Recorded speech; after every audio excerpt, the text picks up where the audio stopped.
Guys, రీసెంట్గా Sony లైవ్లో రేఖాచిత్రం అనే మలయాళం మూవీ తెలుగు డబ్బింగ్తో స్ట్రీమ్ అవుతుంది కదా.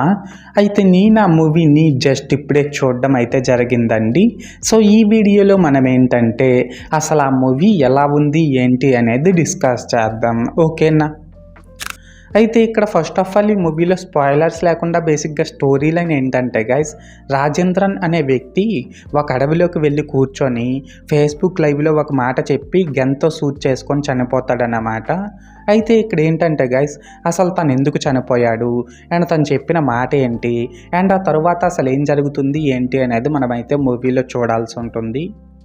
సో మొత్తానికి అర్థమైంది కదా స్టోరీ లైన్ ఏంటి అనేది. అయితే ఇప్పుడు ఈ మూవీ ఎలా ఉంది అనే విషయానికి వచ్చినట్లయితే గైస్, మూవీ అయితే బాగుందండి.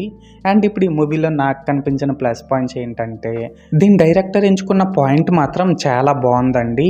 అలాగే తన టేకింగ్ అండ్ డైరెక్షన్ కూడా సూపర్ ఉన్నాయి. ఇంకా ఇందులో స్క్రీన్ ప్లే కూడా చాలా ఇంట్రెస్టింగ్గా ఉందనే చెప్పాలండి. ఐ మీన్ మూవీలో నెక్స్ట్ ఏం జరగబోతుంది అనేది మనం అస్సలు గెస్ట్ చేయలేని విధంగా ఉందన్నమాట. సో ఇదైతే నాకు చాలా బాగా అనిపించింది. అలాగే ఈ మూవీలోని flashback episodes, investigation scenes ఇవన్నీ కూడా చాలా బాగున్నాయి. అండ్ ఇందులో మెయిన్ లీడ్స్గా చేసిన ఆసిఫ్ అలీ అండ్ ఐశ్వర్య రాజన్ వీళ్ళిద్దరు పెర్ఫార్మెన్సెస్ కూడా నెక్స్ట్ లెవెల్లో ఉన్నాయని చెప్పాలి.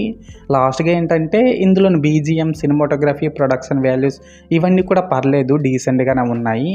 అండ్ ఇందులో అడల్ట్ కంటెంట్ కూడా ఏం లేదు కాబట్టి దీన్ని ఫ్యామిలీతో కూడా ఫ్రీగానే వాచ్ చేసేయచ్చు.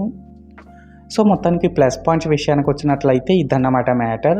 అండ్ ఇప్పుడు ఈ మూవీలో నాకు కనిపించిన మైనస్ పాయింట్స్ ఏంటంటే గైస్, ప్రతి మలయాళం మూవీలో ఎలా అయితే క్యారెక్టర్స్ని ఎస్టాబ్లిష్ చేయడానికి ఎక్కువ టైం తీసుకుంటారో సేమ్ అలానే ఈ మూవీలో కూడా కొంచెం ఎక్కువ టైం అయితే తీసుకోవడం వల్ల ఫస్ట్ హాఫ్ అయితే కొంచెం స్లోగా రన్ అవుతుందండి. అలాగే ఇందులోని యాక్టర్స్ యొక్క క్యారెక్టరైజేషన్స్ని ఇంకాస్త బెటర్గా డిజైన్ చేసుకుంటే బాగుండేదేమో అని అయితే నాకు అనిపించింది. సో మొత్తానికి మైనస్ పాయింట్స్ విషయానికి వచ్చినట్లయితే ఇదన్నమాట మ్యాటర్. అయితే ఇక్కడ ఓవరాల్గా ఏంటంటే గైస్, ఈ రేఖాచిత్రం మూవీ బాగుందా బాగాలేదనేసి అంటే నేను ముందు చెప్పినట్లు మూవీ అయితే బాగుందండి. అండ్ నేను ఈ మూవీకి 5కి 3 రేటింగ్ ఇస్తున్నా.